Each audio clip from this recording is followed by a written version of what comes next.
Essa terra,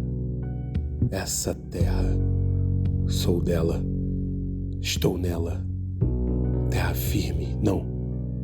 É como se fosse um barco, a vagar, sem bússola e sem rota, sem direção. Será que daremos certo? Será que tudo ou alguma coisa dará certo? Será que dará em algo que não o fim?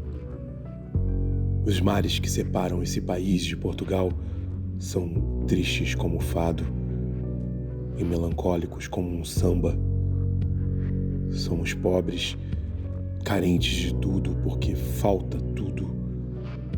Ricos aqui são poucos e quase todos ignorantes.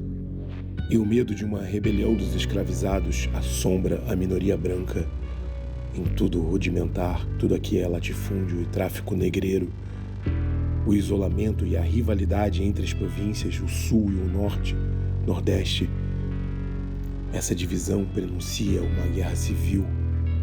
Faço o que eu posso. Dom João foi embora, deixando o Brasil falido. Consegui que Pedro ficasse junto à sua esposa Leopoldina. Conseguimos articular caminhos possíveis para a independência do Brasil. Mas como sustentar uma guerra contra os colonizadores? Não há recurso, dinheiro, soldados, não há navios, armas e munição. Qualquer que seja a sorte futura do Brasil, ele não pode progredir sem cortar o quanto antes, pela raiz, esse cancro moral que lhe rói e consome as últimas potências de vida e que acabará por lhe dar a este país morte desastrosa. A noite foi feliz, pude sonhar. O dia nem raiou e sei que tudo será decidido agora.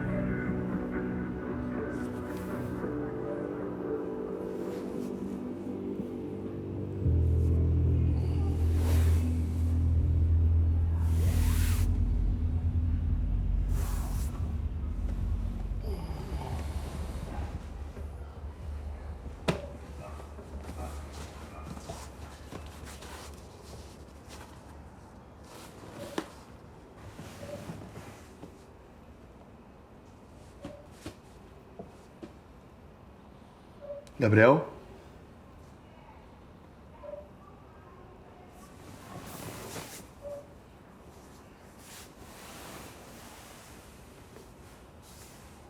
Gabriel?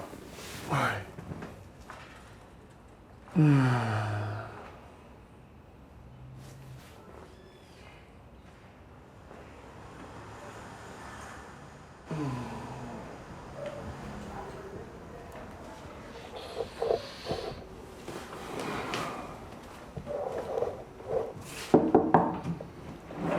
Gabriel?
Gabriel, onde é que você tá? Acordei, você não tava aqui. Me manda um alô, tá?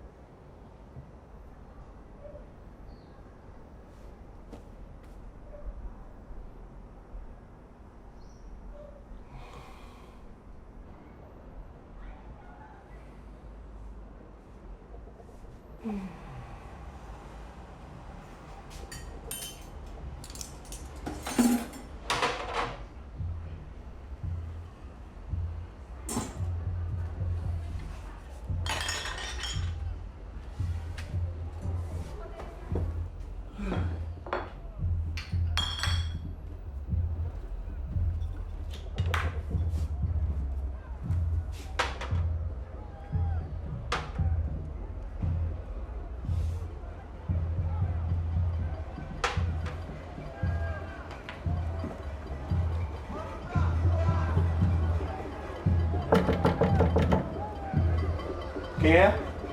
Seu Bonifácio, o senhor pediu para ser acordado às 5h30 da manhã. Mas eu aconselho não sair agora porque está muito confuso lá fora. Ok, obrigado. Eu já estou acordado. Por favor. Pois não? Eu preciso de uma dose de gin. Sim, senhor.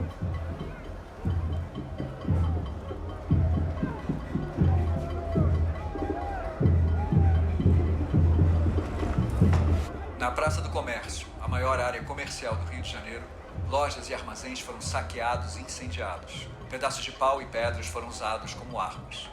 O confronto começou quando um grupo de brasileiros atentou uma casa onde estavam diversos portugueses. A polícia foi chamada para intervir, mas a situação já estava fora de controle. O confronto deixou várias pessoas feridas e 5 mortas. Nas ruas de Salvador, mais de 200 pessoas morreram nos últimos 5 dias. No Piauí e em São Paulo, moradores relatam que têm medo de sair de suas casas. As lutas sangrentas entre aqueles que querem independência e aqueles que são contra tomam as ruas do país. Está marcada para as 9h30 da manhã uma reunião a portas fechadas. Gabriel, tô querendo falar com você, tô preocupado. Você tá vendo o que tá acontecendo com a cidade? Me dá um alô. Me avisa qualquer coisa. Figuras importantes do Conselho do Estado. Durante a reunião, serão discutidas estratégias para garantir a independência do Brasil e para enfrentar possíveis reações das autoridades. Bonifácio, tentei ligar e você não me atendeu. Pedro já está a caminho de São Paulo. Os malditos navios portugueses chegaram em Salvador. É necessário uma reação precisa por aqui. Como faremos para isso dar certo? O Conselho de Estado se reunirá às 9h. Não temos mais tempo. As ruas estão agitadas e as tropas portuguesas podem invadir a qualquer momento. Bom dia, eu tô... Bom dia, já estou a...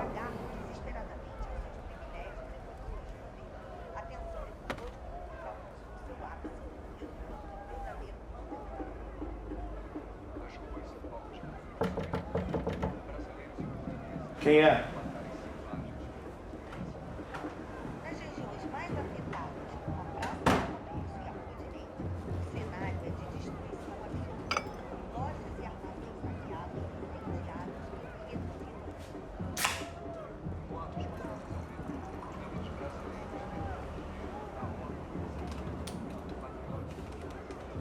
A polícia está sobrecarregada, incapaz de assiste imponente ao caos que As autoridades portuguesas, alarmadas com o desenrolar dos eventos, temem uma escalada ainda maior de violência. O Rio de Janeiro se tornou um campo de batalha do mundo. a independência do Brasil está prestes a ser mas aqui custa. O preço pago é o derramamento do sangue dos brasileiros e portugueses.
Senhor, o dado está lançado e de Portugal não temos que esperar senão escravidão e horrores. Escravidão e horrores. Senhor, o dado está lançado de Portugal não temos que esperar senão escravidão e horrores. Venha Vossa Alteza Real quanto antes e decida-se. Senhor, o dado está lançado, e de Portugal não temos que esperar senão escravidão e horrores. Venha, Vossa Alteza Real, quanto antes e decida-se, porque irresolução e medidas de água morna para nada servem, e um momento perdido é uma desgraça.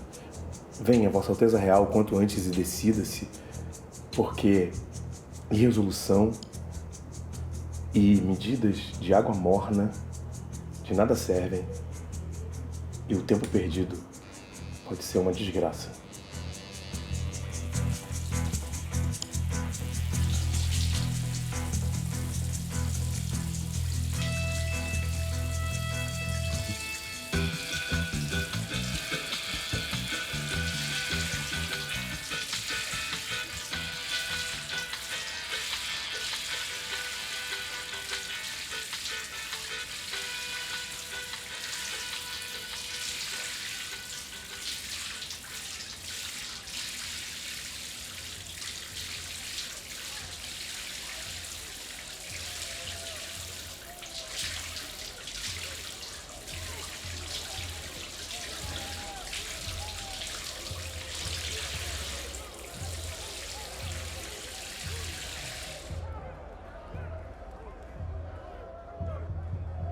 O pensamento assim, partido ao meio, e o coração assim também partido, chamo-te e fujo, quero-te e receio. Morto por ti, eu vivo dividido entre o meu e o teu ser, sinto-me alheio, e sem saber de mim, vivo perdido. Vivo perdido. Vivo.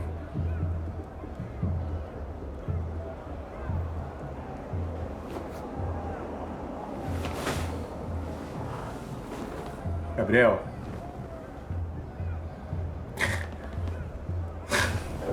Desculpa por esse áudio. Eu escrevo tanto sobre amor, mas às vezes eu não sei se é o amor pela pátria ou o amor por você.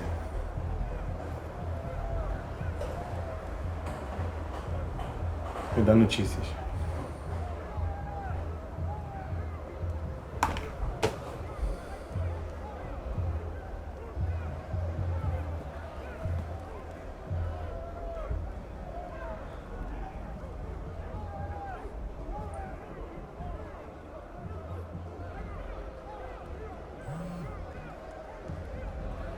Bonifácio, a reunião está marcada para daqui a 10 minutos. Tudo está por um fio. A decisão terá que ser tomada. Precisamos de você aqui. Os navios portugueses recheados de soldados chegaram a Cachoeirinha e logo chegarão a Salvador. Estão em maioria.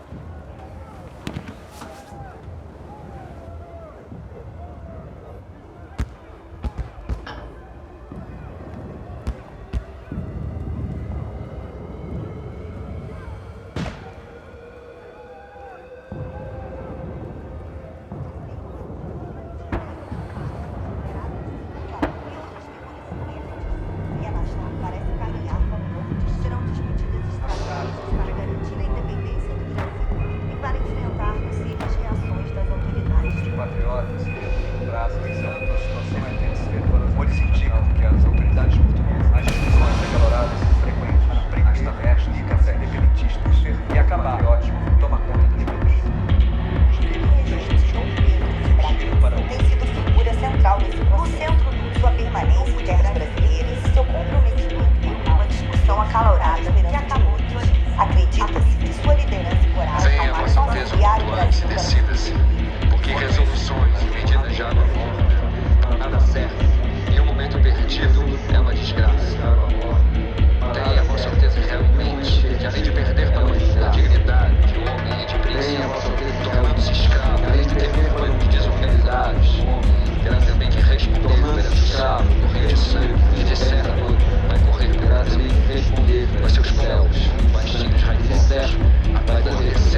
Senhor.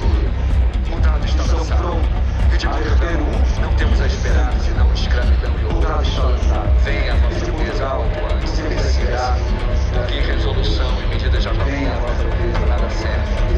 E o momento perdido é uma desgraça. Queremos uma profunda reforma na estrutura social e econômica do país, com a extinção do tráfico negreiro, a abolição da escravidão, reforma agrária e educação para todos. Não sei se isso é parte funcionária, é tempo, é mais tempo. Não sei de acabar com parte funcionária, é tempo, mais tempo. É tempo de acabar com os últimos vestígios da escravidão entre nós. É tempo de acabar com a nação, sem o que nunca seremos verdadeiramente livres, para que venhamos a formar uma nação feliz, sem o que nunca seremos verdadeiramente livres, responsáveis e felizes.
Promover o bem geral e sustentar a união, a integridade.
Foi rejeitada pela Câmara.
Que é? A reunião já vai começar.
Desculpa ter sumido.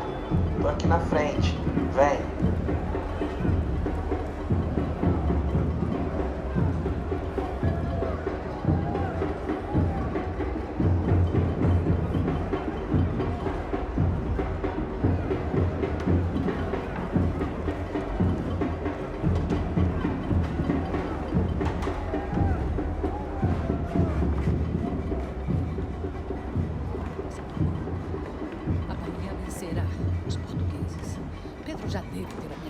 De Bonifácio em mãos. Ele não seguirá, tomará a decisão. Podem começar sem mim. Eu volto em 5 minutos. Ele anda muito estranho. Deve ser um momento.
figura muito interessante.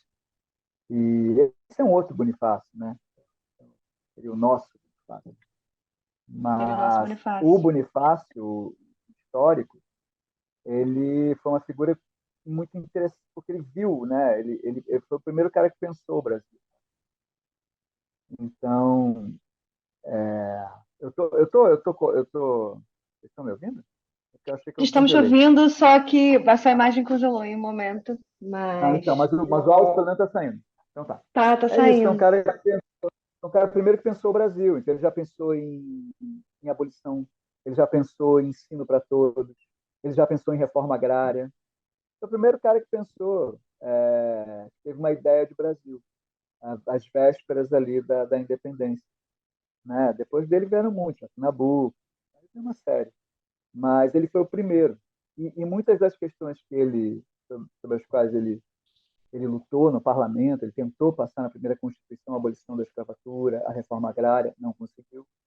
Quer dizer, a gente continua lutando, né, sobre os mesmos problemas, né, desde o Bonifácio. Então, assim, essa é uma figura que, como tem essa história esse edital que pensava a independência, eu achei que uma figura central é o Bonifácio. E aí a gente começou a pensar, eu, Carol, com reuniões, a gente, Dadado também, Dadado Fabiano, que faz o Bonifácio, de como é que seria esse Brasil que Bonifácio pensou, esses 200 anos. Claro, a gente estava pensando isso ainda sobre o governo Bolsonaro, isso foi no passado, né, que a gente começou a pensar nesse roteiro. Então, uma das coisas que a gente pensava muito era sobre a dificuldade de amar o Brasil. Hoje está mais fácil, mas naquele momento estava difícil, porque a gente ama, mas é um amor muito difícil. Né? Aí a ideia do próprio Zé Bonifácio ter um amor que escapa, um amor que ele não encontra, um amor que ele busca. E a gente está sempre meio que envolvido com isso. Né? Assim, as ideias que a gente teve, que algumas delas vocês puderam ver ou não, mas enfim, mas foi daí que a gente partiu. E aí tem uma coisa da política, mas ao mesmo tempo do amor, né? E também de alguma possível felicidade que a gente, com toda a dificuldade, a gente, né, tem em ter, em buscar. Então, essas ideias de Brasil como um amor complicado, que a gente ama, mas é difícil, está sempre, né, metendo numa enrascada, né? A gente está sempre, de certa maneira, estimula a gente, daqui a pouco decepciona a gente, daqui a pouco some, daqui a pouco volta. Enfim, daqui a pouco é tudo que a gente esperava, daqui a pouco não é nada do que a gente esperava. Enfim, é um amor muito complicado. E aí ele tem esse amor também, que é algo que é fugitivo, que ele não encontra, que está sempre meio a perigo. E ele está envolvido com esse amor e com as agruras ali da política. Da política do... E, isso as políticas. Sim.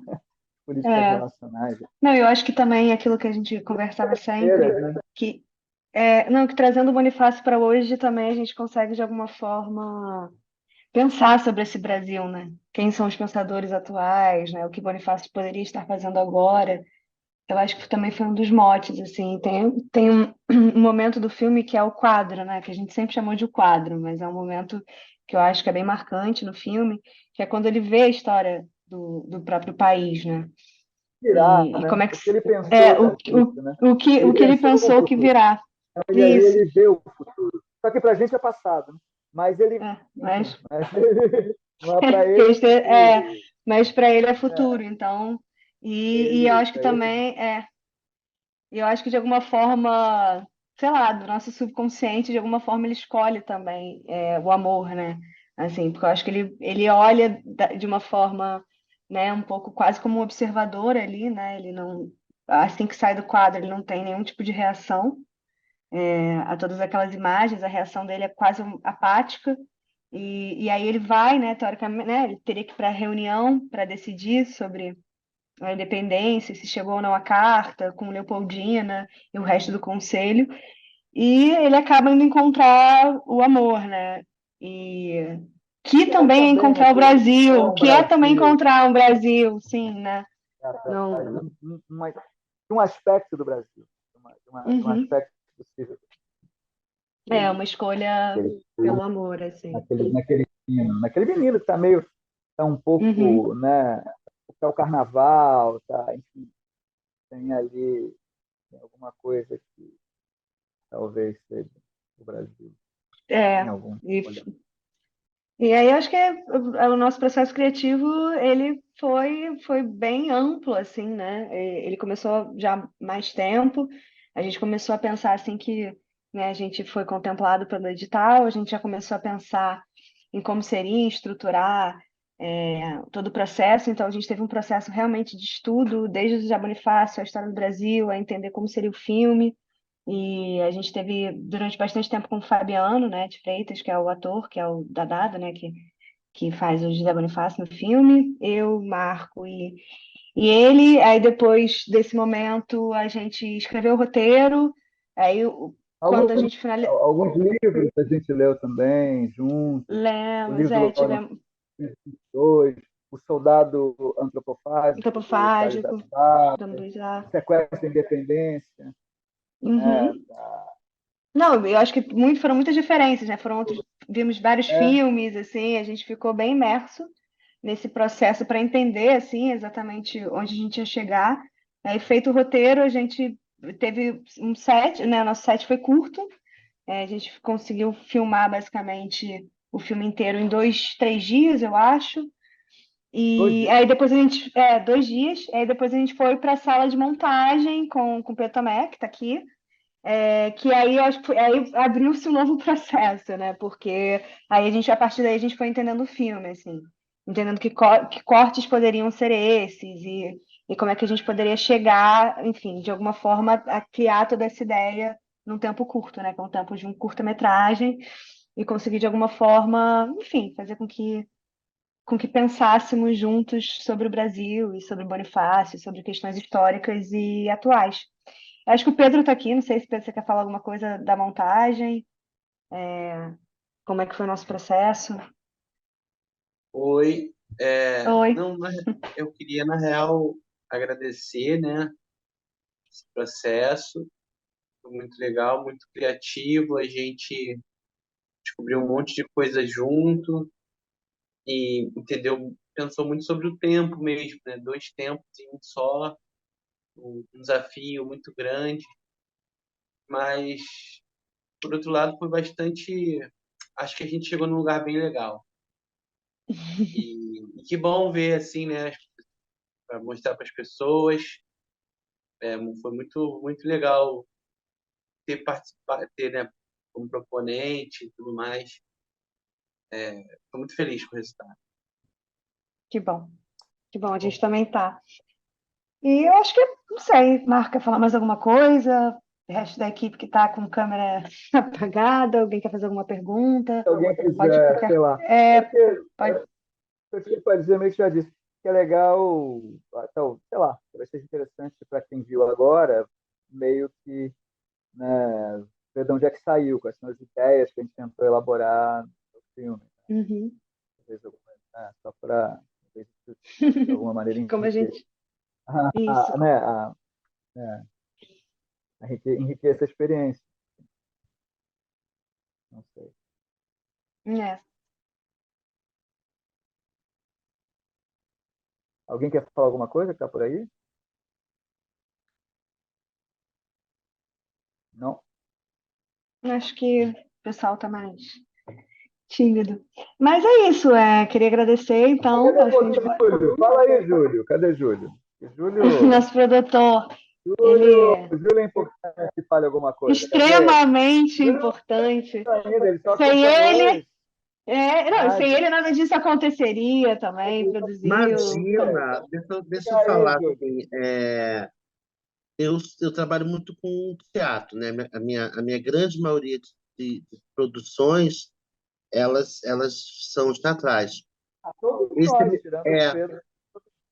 esse é minha segunda experiência em set, né? E foi muito bacana, assim.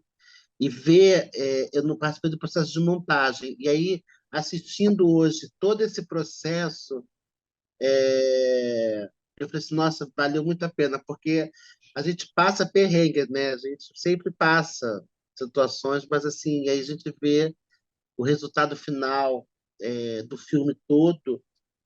Eu gostei muito, assim, para mim foi uma experiência muito boa fazer mais um trabalho na parte de audiovisual, sabe?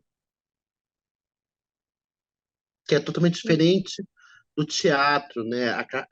O esquema, o processo é outro, né?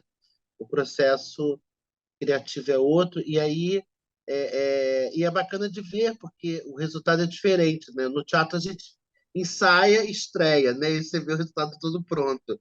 Aqui a Carol foi me mandando uns pedaços, assim, eu fui vendo o filme, né? Ela me mandou acho que uns 4 pedaços depois que eu vi tudo juntos, né? E aí foi maravilhoso. Queria agradecer Pedro pelo convite, Carol, Marco. Foi muito gostoso o processo. Eba. Não, obrigada. Obrigada, foi muito gostoso mesmo. É, Não sei se alguém tem algo a mais a falar, mas eu acho que é isso. Feliz que participamos, fizemos, feliz por termos sido contemplados, né, com esse projeto, Pedro como proponente e por ter vivido todo esse processo, assim, eu acho muito importante também, assim, aí já indo para um outro caminho que não é muito a ver com o filme, mas os incentivos à cultura, né? Esse filme ele só existe porque ganhamos um edital, porque existe incentivo para a cultura, né? Então, eu acho bem importante frisar isso, o quanto é necessário que se produzam curtas, longas, peças, diversos tipos de obras artísticas, porque eu acho que é isso que movimenta, né? Aqui estamos fazendo, acho que tem vários outros grupos também pensando sobre isso. Muito legal também ter a liberdade de pensar sobre a independência de uma forma mais ampla, né? De poder dialogar de uma forma mais ampla sobre períodos históricos do Brasil, assim. Então, acho que é mais ou menos isso, assim. Agradecer a todos que estão aqui, agradecer a toda a equipe, que foi uma equipe muito incrível, muito feliz de ter participado com vocês disso. É isso. Maravilha. Então tá. Ok.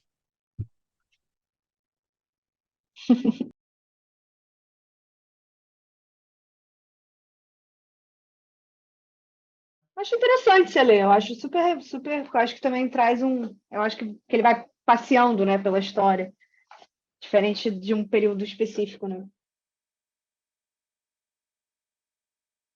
Gente, eu não faço reunião no Zoom há tanto tempo que eu esqueci como é cair, sabe? Agora ele caiu, eu tô tipo, cara, do nada, né? Imagina se O isso fosse Zoom, presencial. o Zoom evolui e a gente não, né? A gente As nossas conexões continuam as mesmas. Continuam as mesmas. Mas vamos lá. Cara, eu vou ler agora. Eu acho que vale, eu acho que vale.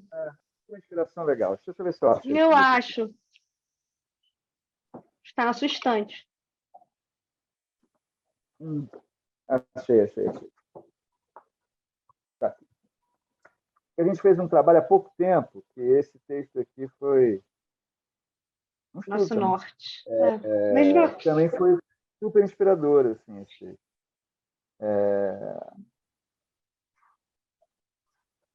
Eu vou achar, porque é um dos primeiros aqui.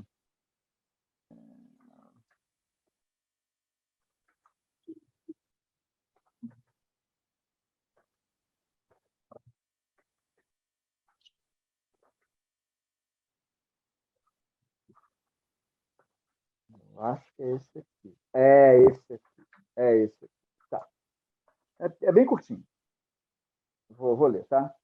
Também. É porque ele faz também uma coisa que eu achei muito inspiradora, que ele pega ele vai falando sobre o Brasil, sobre a nossa história, enfim, essas coisas. Só que ele vai fazendo referência à cultura, ele vai pegando coisas da nossa cultura, enfim, vai jogando dentro.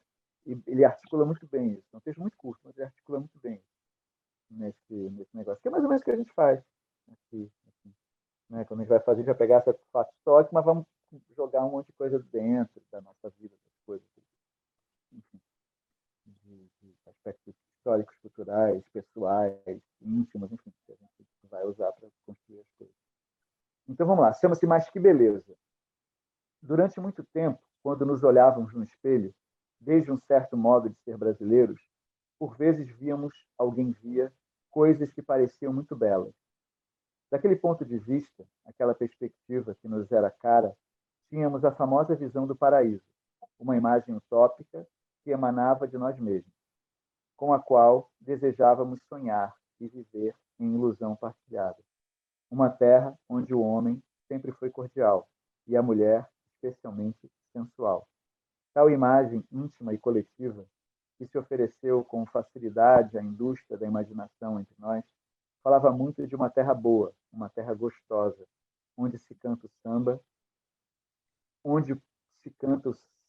que dá e a morena é cestrosa. Uma terra onde a baiana tem e entra na roda, deixando a moçada com água na boca. Um mundo conhecido, aquele nosso, entre o desejo e a imaginação, em que garotas lindas andavam por Ipanema, malemolentes e leves, cantando canções infantis ou sambas enredo felizes para o Pão de Açúcar, enquanto os homens mais velhos, pensando na beleza que existe, sonhavam em levar um samba moderno para o Carnegie Hall em Nova York. Um mundo que se expandia de muitos modos, o seu afeto imaginativo sobre cada um de nós, desde a terra até as suas mulheres, homens e projetos. Muito mais anseio do que lei. Assim, um mundo bom se configurou no Brasil, no qual os pobres tinham um violão e também um fusca e uma gravata florida, onde eles amavam muito a seleção e o Flamengo, e tinham uma nega linda chamada Teresa. Talvez ela fosse até mesmo uma mulata trigueira e exuberante de Cavalcante, ou uma baiana que não era falsa, mas ao contrário, frajola, com um verdadeiro requebrado do lado que mexia com o juízo do homem que ia trabalhar. Ela era mesmo, como ouvimos tantas vezes, beleza pura, de pele escura, de carne dura. Aqui era o lugar em que na casa dos nossos pobres se comia o famoso feijão da Vicentina. Todo mundo era bamba, e a menina dança. Quando se dizia oba, salve a Bahia, Senhor. Um país abençoado por Deus, onde os mais antigos nobres e pastores de nossa inexistente, mas sonhada Arcádia da colônia ultramarina de Vila Rica não eram mesmo que um qualquer, e onde, mais de uma vez, chegou a hora dessa gente bronzeada mostrar o seu valor. Bonito por natureza, parecia ser um fato de origem que no Brasil até os sabiás e as palmeiras eram ainda mais belos do que em qualquer outro lugar da terra. E para lá, ou para outra Passárgada, ainda melhor do que tudo isso. Um passeio por Copacabana, gostosa, quentinha, cheia de bugiganga, de suas meninas, onde sonham os inocentes do Leblon, ou ainda voltaríamos um dia, talvez não todos, mas cada um de nós. Um mundo aquele nosso, em que os heróis calçavam chuteiras imortais, os nobres e os reis eram de e pelés, e quando não se tinha onde morar, se morava na areia. Um país que certamente tinha ouvido musical, em que o tio Sam queria conhecer a nossa batucada, onde o artista mais moderno dançava na praia com as capas esvoaçantes da mangueira. Era marginal e era herói, e iluminava os terrenos baldios porque nós queremos sambar, e que na Casa Branca já dançou a batucada de ioiô e de iaiá. Uma iaiá branca e elegante que o senhor amava e desejava, ao modo sereno do devaneio, quando não se estava possuído e possuía a sua concreta mucama excitante. Um país no qual, quando o lindo poeta baiano era preso por algum claro enigma qualquer, também chamado Brasil, ele saía da prisão direto para Londres, cantando suas memórias do cárcere com infinita alegria utópica. Alô, alô, realengo, aquele abraço. Um mundo desejado, vivido, alucinado, em que os patriarcas, os saudosos pais fundadores dessa espécie de nação de origem ibérica, portuguesa, católicos, fidalgos, e tardo-liberais sonhavam com o Brasil mais digno, com o futuro mais digno possível. A nação como tristeza do império, nas palavras do poeta nacional do nosso sentimento do mundo. Agora vem uma poesia. Os conselheiros angustiados, ante o colo ebúrneo das donzelas opulentas, que ao piano abemolavam, busco a campina serena para livre suspirar.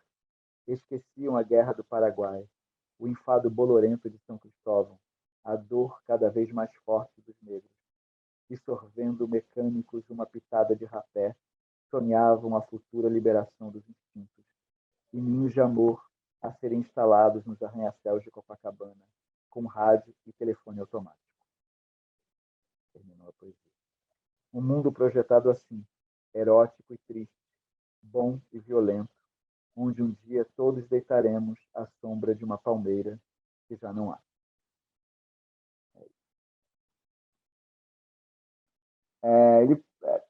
É bonito, né? Ele pega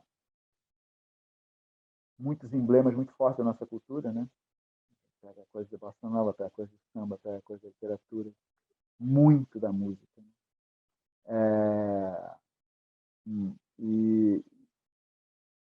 E coloca, né? É um livro que vai falar do mundo da nossa história, né? Mas só com uma visão, se chama Soldado Antropofágico, com uma visão bem crítica, assim, de muita coisa. E nesse momento é uma crítica à própria cultura, né? Que a gente tem que a cultura ajudou a construir uma ideia de Brasil que já não há, né? Por isso que termina assim bonito, termina numa palmeira que já não há, que já não tem mais. Acho que essa própria ideia de Brasil, né? De como esse lugar, né? Tentou, né? Apaziguar com uma ideia de beleza. Essa poesia fala sobre isso. Tipo, vamos esquecer a Guerra do Paraguai, vamos esquecer, né, a questão a questão da escravatura. Então, vamos esquecer tudo isso, vamos cheirar um rapé, vamos ver uma coisa bonita e aí termina no arranha-céu de Copacabana e vamos para, né, enfim, é a mesma perspectiva, né? Daquele momento dos anos 50 do Bossa Nova até lá atrás. Nós vamos esquecer isso tudo, vamos pensar vamos tentar deitar à sombra de uma palmeira que já não há. Entendeu? Vamos tentar ainda, né, deitar nisso. Né? A gente fez agora um curso aí, Carol, também. Tem um negócio, chega uma hora que entra lá um filme, né, que é angustiante, porque vai ficar mostrando, depois você pode até ver junto. Porque não está feito ainda. Eu acho que talvez no sábado eu possa mostrar também para trazer mais sobre essa. É que não está concluído ainda, mas assim, não está feito ainda. Tá? Mas falta. Já dá para ver. Pode ser também uma inspiração. Uhum. E é isso, que ele vai num negócio, tem essas ideias, é isso que enfim, tudo que eu estou falando para vocês agora, tentei de alguma maneira expressar a gente tentou expressar nesse curtinho. Tem muitas dessas ideias, tentativas em torno dessas ideias. E nesse espetáculo que eu fiz agora também, o Chega de Saudade, acho que também está contido. Não sei quem viu, se é Davi e Brasil. E Lucas também viu. Então, acho que essas ideias também estão ali, de certa maneira.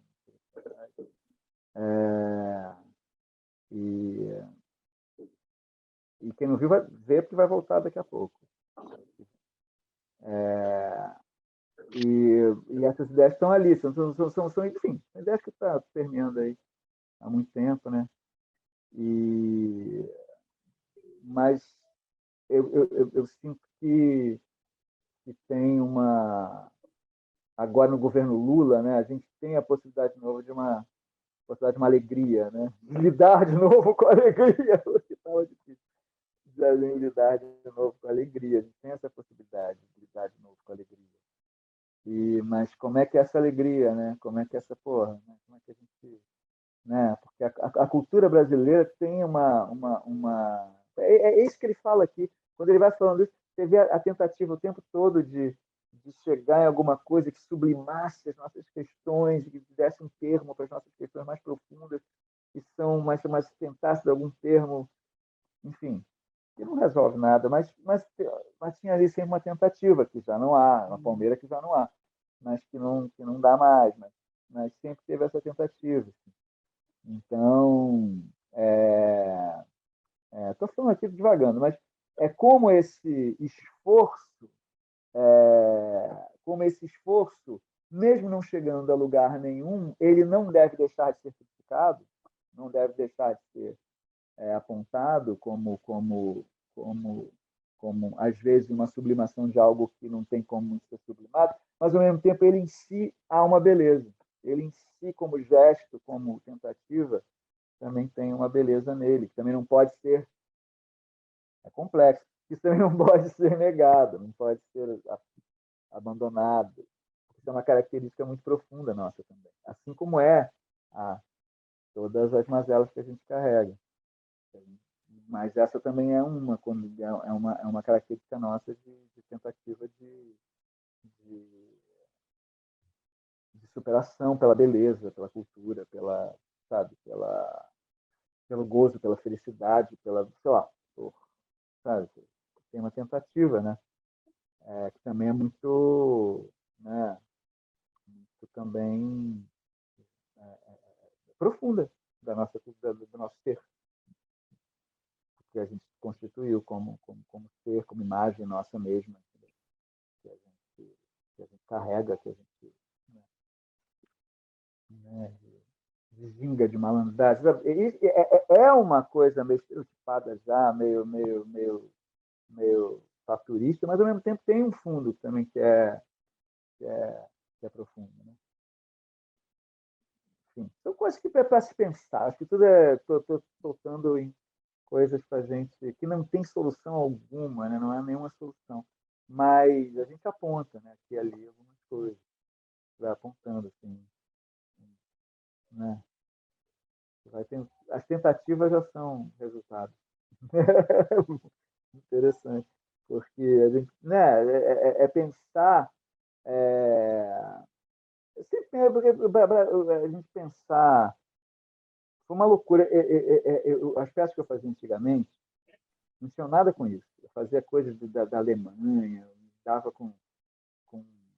fazia coisa do Bowie, fiz coisas, coisas muito, eu gosto muito até. Mas não tinha nada com isso. Mas depois que eu entrei nessa de falar de Brasil, se toma você, né? Está pensando nesse negócio e é um buraco danado. Você vai falar, mas você fica, né? Tem muito, né? Porque não tem solução nenhuma, né? Mas ao mesmo tempo é muito bacana a gente pensar, né? A gente tentar traduzir todas essas questões da gente hoje vivendo no Brasil de agora, com tudo que, né? A gente tentar traduzir isso em arte, né? Traduzir isso em depoimentos, assim, que lidem com a nossa história, né? Que lidem com o nosso, sabe? Com o que foi feito até agora.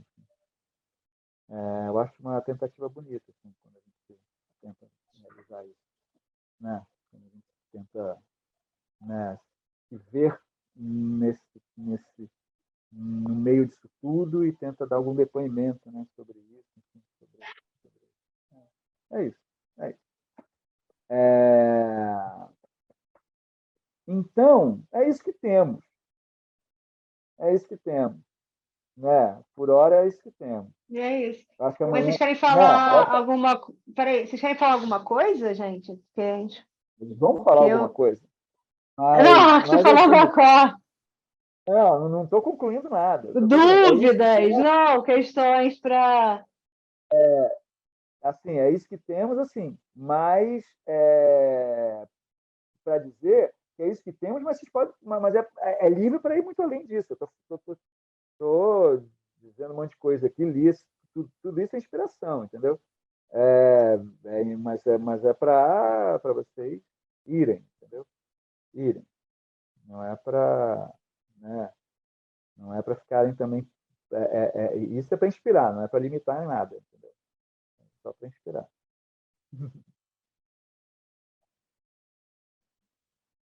Mas digam aí.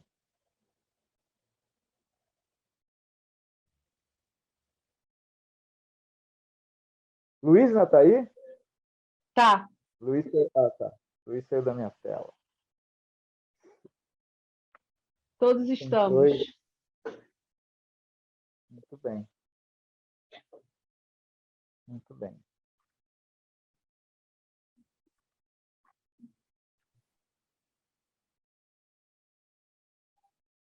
Fala aí. Tá. Microfone. Eu, assim, tô absorvendo tudo, né? Eu queria saber se tem como você, sei lá, escanear, assim, alguma forma da gente ter essas leituras que você fez aqui. Eu tenho tudo. Eu vou criar um grupo no WhatsApp. Tenho, você me mandou. Eu tenho um livro, mas você também me mandou esses.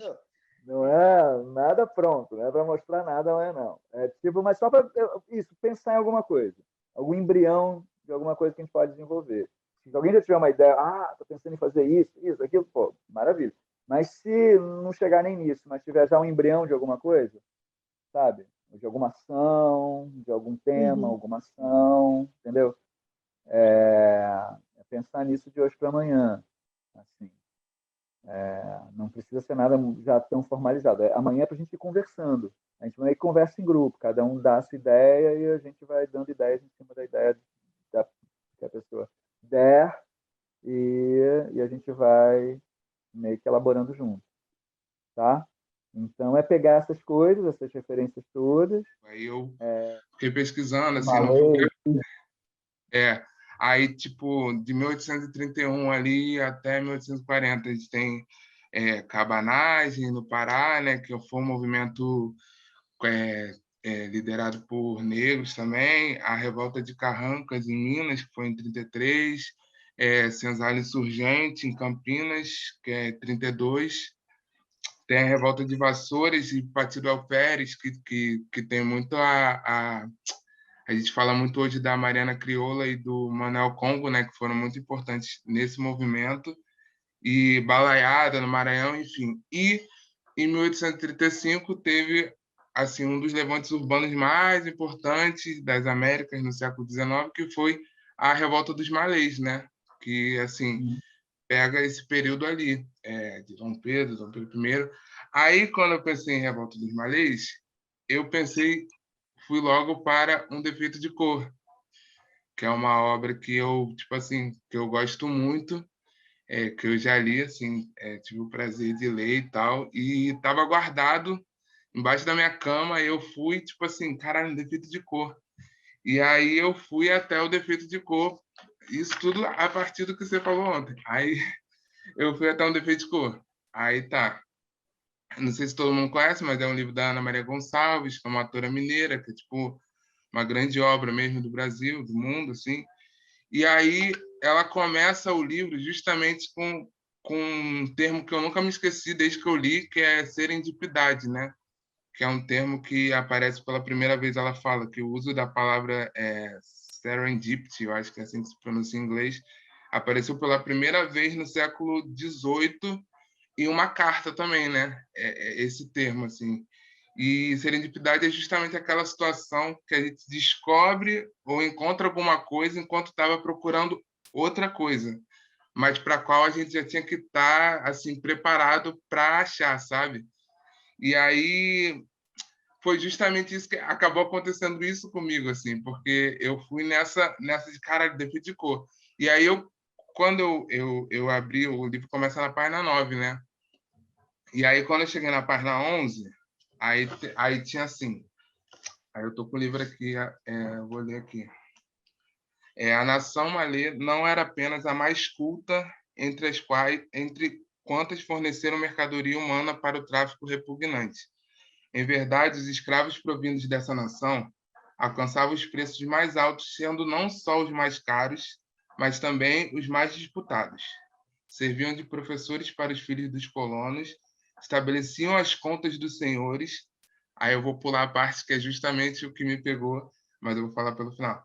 Intelectualmente estavam bem acima da parca instrução dos lusos, condes e barões assinalados e analfabetos ou da malta de bandidos degradados à longínqua colônia. E aí ele fala que o mais culto dos malês era o Alufale e Cutã. E quando vieram para o Brasil, perderam totalmente essa autonomia, essa coroa, essa realeza, né? Perderam, assim, para os brancos, né? Mas, assim, eles sabiam de si, sabiam o que eles faziam e tal. E aí, quando eu abri o livro, na realidade, agora, porque dessa coisa da serendipidade, eu pensei logo na algo que eu pudesse dizer sobre a Kainde, que é a personagem principal do livro, que é, tipo, dizem que é a Luísa Gama, né? Que é a Luísa Maim, que, assim, mas não tem nada... Tem até um trecho aqui que eu separei, posso ler. E aí, ou pensar em alguma coisa sobre o Luiz Gama, que ela fala muito também, né? Que é o filho dela, e tem um trecho que fala assim, como é? Especula-se que ela, a Luísa Gama, pode ser apenas uma lenda inventada pela necessidade que os escravos tinham de acreditar em heróis, ou, no caso, em heroínas que apareciam para salvá-los da condição desumana em que viviam, que foi algo que o Marco falou ontem também, dessa necessidade nossa de ter heróis e heroínas pelo Brasil, né, e tal. Ou então uma lenda inventada por um filho que tinha lembranças da mãe, da mãe apenas até os 7 anos, idade que pais e mães são grandes heróis para seus filhos, ainda mais quando observados por mentes espertas e criativas, como era o caso deste filho, do qual estou falando, que nasceu livre, foi vendido ilegalmente como escravo e mais tarde se tornou um dos principais poetas românticos brasileiros, um dos primeiros maçons e dos mais notáveis defensores de escravos e da abolição da escravatura. E, inclusive, tem outro capítulo aqui no livro, nesse mesmo livro, e que ele fala dos escravizados, que o título é justamente Órfão. Que ele vai falar que realmente os escravizados não tinham pai, de fato, porque eram, né, imagina, chegavam e eram afastados, enfim, até afastados dos pais. Eles não tinham pai, normalmente, eram órfãos, em sua maioria. Tinham mãe. E se você pensar até né, e às vezes não tinham nem pai nem mãe, eram logo afastados, iam para outro lugar, enfim, eram órfãos totais. E às vezes órfãos de pai em sua maioria, órfãos de mãe e de pai também demais, bastante. Enfim, então, esse paralelo que você fez é muito legal. E eu fiquei pensando muito assim, não sei em quanto cabe usar essa palavra órfão também de uma forma ampla, né? Para pensar também sobre essa do órfão da terra, da religião, do nome, que é sem nome mesmo, vira um outro nome, assim, não é o seu nome de batismo mais, né? Que você começa a ser chamado, você não está na sua terra mais, você, enfim, num culto que você costumava cultuar. Então, essa palavra também de uma forma ampla, né? Da terra, claro. Sem, né? Órfão da cultura, né? Que era sempre a estratégia, né? Seja com indígena, seja com escravizado, sempre a estratégia é aculturar, né? Tirar a cultura. Tanto que, né, aqui eles misturavam, né? Quando eles misturavam todas as etnias para você não ficar, né, junto com os seus, mas na verdade você nem conhecia a língua direito, porque misturavam as línguas todas, aí você não tinha muito, aí tinha que acabar adotando português para ter alguma em comum entre todas e pudesse comunicar e tudo. Foi uma estratégia mesmo. Esse órfão é um órfão amplo mesmo. Acho que esse órfão é amplíssimo. Pô, muito bom refletir sobre isso. Esse órfão Dom Pedro II é um órfão que é mais um dentre tantos órfãos, né? E tantas maneiras de você entender a órfão, né? Esse símbolo, né? Órfão, né? Signo, né? Como mais sabe? É mais uma forma de você entender. Esse que ele falou da revolta dos malês tem um texto interessante que também está aqui no livro, que eu até separei para, acabei nem te falando, cara. Mas a gente acabou indo para outro caminho, mas tem um muito legal, que 8 anos antes da independência, o Corpo do Comércio de Salvador, entidade representante dos homens mais ricos da capital baiana, encaminhou ao príncipe regente Dom João um documento em tom premonitório.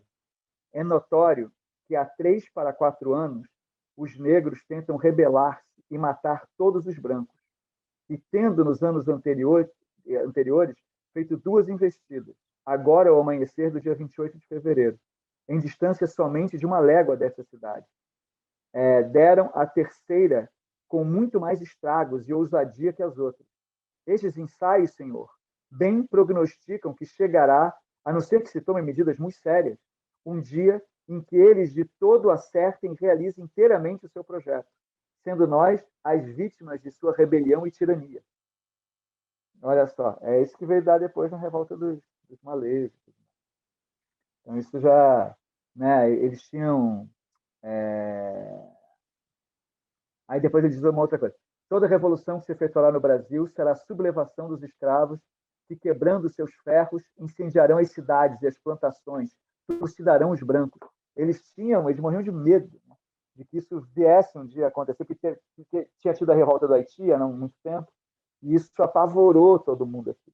Então, e aí todas essas estratagemas da orfandade, de separação, tudo começou ainda a ser mais, nessa época que a gente está tratando, começou ainda a ser mais implementado. Né? Essas estratégias de não deixar que o pessoal se unisse, né? O pessoal se unisse. E é interessante também porque pensar que às vezes, não sei, essa palavra revolta, porque revolta a gente fala insurgência, movimentos e tal, porque às vezes eu acho que tira um pouco também da humanidade dos processos mesmo, sabe? De por exemplo, teve revoltas e insurgências que os caras depois fundaram tipo escolas de ler e escrever, tá ligado? Dentro do quilombo, assim. Então, claro, era um processo cheio de nuance, assim, né? E aí, às vezes, a gente tem muita essa coisa sim. sanguinária. Porque já fica a revolta, já entra como alguma coisa sanguinária, já entra como uma coisa violenta, sanguinária, e o que se destaca é esse lado violento, que muitas delas realmente têm, mas não isso aí, o que vem depois, né? O para quê, o porquê, o para quê e o que vem depois dela. E justamente por serem coroados, né? Por serem pessoas que já tinham uma bagagem antes disso, né? De terem seus reinos, terem enfim, seus movimentos prévios, né? Não começou nada aqui, né? Então, é isso também. Pô, boa. Pô, muito legal. Ótimo. Muito bom. Ao próprio Dom Pedro II, que teve lá os seus preceptores, né? Teve os pessoal lá, Zé Bonifácio foi lá um deles, né? Que era o que ficava lá, não é? Estava lá ensinando, né? Porque é o que tinha, né? Normalmente a realeza tinha os seus preceptores. E quando o Dom Pedro foi embora, deixou ali para Zé Bonifácio ensinar, né? As coisas, né? Entendeu? E ao mesmo tempo quando você falou isso, e você falou também, teve um momento que você falou do empoderamento e tudo mais, de pensar também que quando você tem, eu digo assim, o momento quando você tem opções, né? Quando você tem, né? Você tem possibilidade, né? E aí você está falando, quando você fala isso tudo, essas coisas, quer dizer, você, você pode ser um rei, uma das condições para você rei é você ter as possibilidades para isso, né? É você ter as possibilidades para isso. Se todo mundo tivesse as possibilidades para isso, quantos reis teríamos, né? Teríamos muitos reis, né? Não todos seriam reis, porque a vida cada um ia querer ser rei, outro ia querer fazer outras coisas da vida, nem todo mundo ia querer fazer isso. Ser isso, mas quantos assim, a gente teria? Assim, eu digo assim, quantas pessoas com a capacidade de sei lá, porque nessa época isso era muito dividido mesmo, né? Eram os que tinham o saber e os que não tinham que se virar muito para conseguir saber alguma coisa, tinham que correr muito para conseguir saber alguma coisa. E tinha os que recebiam aquilo ali de graça, né? Acordavam e já tinham aula disso, aula daquilo outro. Tinha, né? Acordava e já tinha todas as aulas que precisava aprender, já estava ali à mão. Entendeu? E outros não, tinham que lutar muito. O Gama tinha que ficar ali na porta do negócio, tentando pegar ali né, uma sobra de um livro, uma coisa para poder, entendeu?